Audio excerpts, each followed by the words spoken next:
Halo, siswa dan siswi kelas 7 semua. Salam IPS. Hari ini kita akan kembali belajar IPS, ilmu pengetahuan sosial yang selalu penting dan seru untuk dipelajari.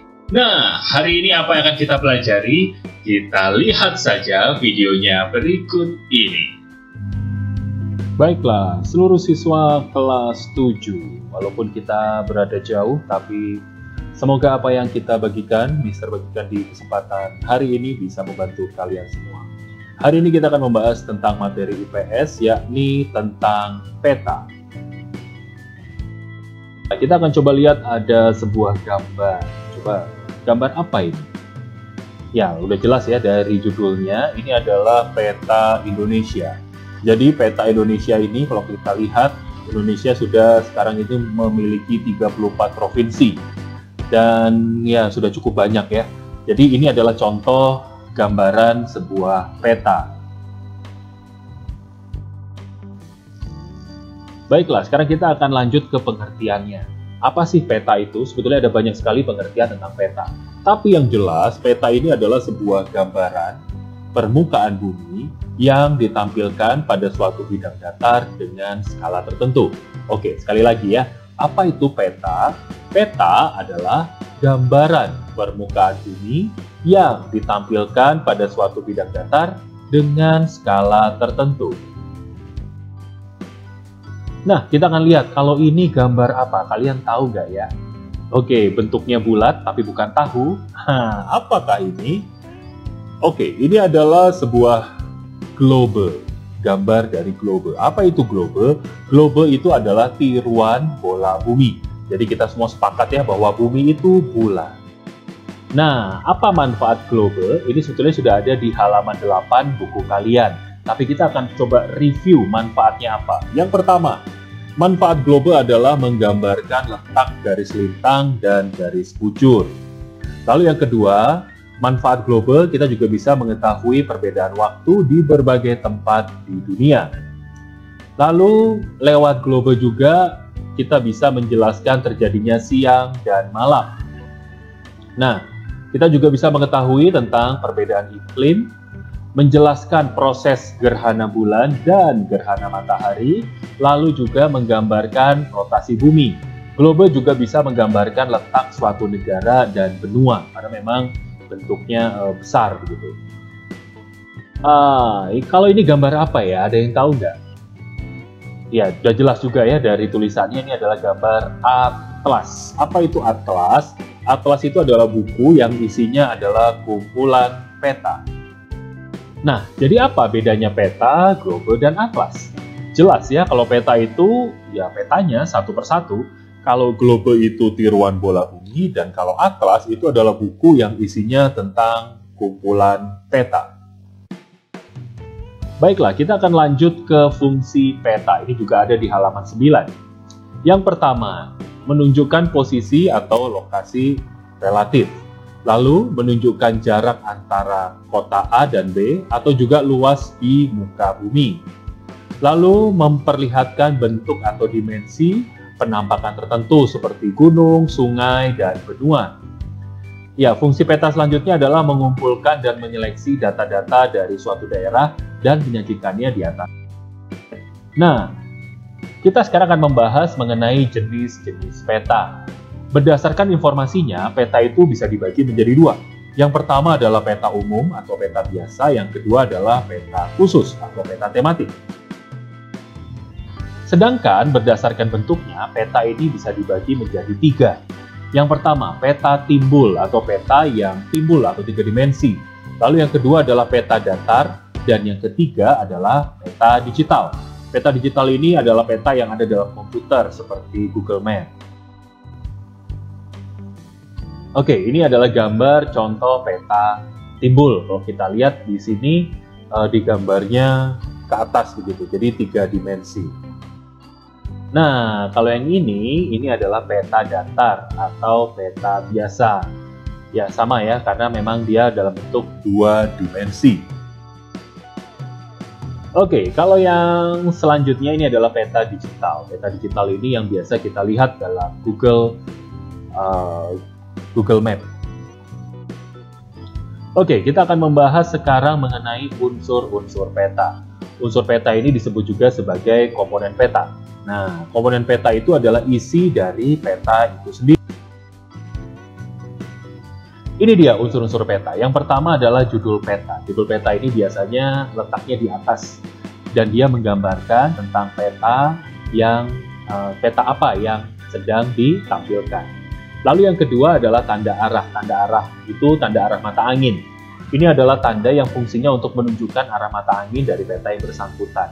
Jadi lewat tanda arah ini kita jadi tahu di mana utara, selatan, dan sebagainya. Lalu yang ketiga adalah legenda. Legenda ini merupakan penjelasan simbol. Jadi di bagian legenda ini memuat keterangan simbol-simbol yang digunakan di dalam peta. Yang keempat ada garis astronomis. Garis astronomis ini adalah garis khayal yang mengelilingi bumi, terdiri dari garis lintang dan garis bujur. Garis lintang itu yang horizontal, garis bujur itu yang vertikal. Lalu kita lanjutkan, ada inset peta atau peta kecil yang menggambarkan posisi wilayah dibandingkan wilayah sekitarnya yang lebih luas. Jadi inset peta itu biasanya kecil gitu ya, jadi menggambarkan peta itu. Lalu dilanjutkan yang keenam, unsur peta yang lain adalah tahun pembuatan dan sumber peta. Kenapa harus ada? Karena begini, peta itu dibuat tentunya berdasarkan kondisi di lapangan. Jadi peta tahun 1992 pasti berbeda dengan peta tahun 2020. Bedanya apa? Contohnya, dalam hal provinsi. Tahun 92 cuma ada 27 provinsi, sedangkan di tahun 2020 ada 34 provinsi. Jadi logikanya semakin baru tahun pembuatan peta, maka semakin update dan semakin mendekati kondisi kenyataannya. Kita lanjut yang nomor 7, itu adalah simbol peta. Simbol peta ini berfungsi untuk menyederhanakan penampakan alami dari objek-objek di muka bumi. Lalu yang ke-8 adalah skala peta. Apa itu skala peta? Skala peta adalah perbandingan antara jarak peta dengan jarak sesungguhnya. Oke, kita lihat ini ada juga penjelasan lain tentang komponen peta. Jadi ada judul, ada inset, ada arah mata angin, ada simbol-simbol, ada legenda. Legenda itu penjelasan simbol, lalu ada sumber petanya, dan ada tahun pembuatan petanya. Jadi seperti tadi saya bilang bahwa semakin modern tahun pembuatan peta, maka semakin update peta itu. Lalu ada garis tepi, ada warna, ada skala, begitu ya. Kita lanjutkan. Baiklah, ini adalah contoh simbol pada peta. Pada umumnya peta memiliki simbol yang sama ya, seperti ini. Jadi ada ibu kota negara, ibu kota provinsi, dan sebagainya. Ada gambar pelabuhan, bandar udara. Nah, untuk gunung ini biasanya dipisah menjadi dua. Gunung yang tidak aktif itu biasanya berwarna hitam, sedangkan gunung yang aktif atau gunung berapi berwarna merah. Lalu untuk perairan ini biasanya bentuknya berwarna biru, ada sungai, danau gitu ya, dan sebagainya. Kamu bisa melihat ke peta yang ada di rumah. Selain simbol, ada juga warna peta. Nah, di dalam peta, warna berfungsi menunjukkan ketinggian sebuah daratan. Kalau kita lihat, warna peta itu dipisah menjadi dua, warna biru dan warna hijau atau coklat.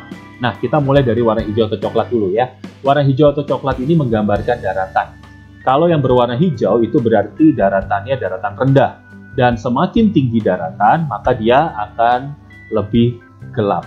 Jadi bisa warna coklat atau bahkan warna hitam. Nah, sedangkan pada kenampakan alam lautan atau perairan biasanya digambarkan dengan warna biru. Sedangkan untuk yang warna biru ini menunjukkan kedalaman. Artinya semakin tua, semakin birunya tua, menunjukkan kedalaman yang semakin dalam. Jadi kalau biru muda biasanya dia kedalaman dari perairannya tidak terlalu dalam. Jadi inilah perbedaan antara warna pada daratan dan warna pada perairan. Baiklah, hal penting yang kita perlu perhatikan adalah skala. Skala itu perbandingan jarak pada peta dengan jarak sebenarnya. Skala peta akan selalu dalam satuan sentimeter. Nah, biasanya ada banyak soal dan pertanyaan untuk menghitung. Oke, menghitung skala peta. Jadi contoh pertanyaannya seperti ini. Skala peta biasanya dalam bentuk perbandingan. Contoh skala peta itu 1:500.000. Artinya apa? Setiap 1 cm pada peta sama dengan 500.000 cm jarak sebenarnya. Nah, contoh soalnya biasanya seperti ini. Jarak kota A dan B di peta adalah 3 cm. Skala petanya 1:500.000. Berapa jarak sebenarnya? Jadi biasanya pertanyaannya begitu. Oke, pertanyaan ini sebetulnya menjawabnya sangat mudah sekali. Logikanya, karena skalanya 1:500.000, maka 1 cm pada peta sama dengan 500.000 cm jarak sesungguhnya. Karena soalnya adalah kota A dan kota B, itu jaraknya 3 cm, maka logikanya adalah jarak sesungguhnya itu 500.000 cm dikali 3 cm. Didapatkanlah jawabannya 1.500.000 cm. Ingat, skala pada peta selalu dalam bentuk cm. Jadi, jarak sesungguhnya ini kalau kita ubah ke kilometer, tinggal dihilangin aja 0-nya 5, maka akan didapat 15 km. Gampang ya? Nah, untuk lebih jelasnya silakan kamu bisa baca di halaman 11 sampai 13. Ini akan membahas mengenai unsur-unsur peta. Silakan baca bukunya. Oke, terima kasih. Nah, kalau misalkan kamu ada pertanyaan, silakan kamu bisa kirimkan WhatsApp ke MJ saja. Kita sudahi pertemuan kita hari ini. Thank you very much.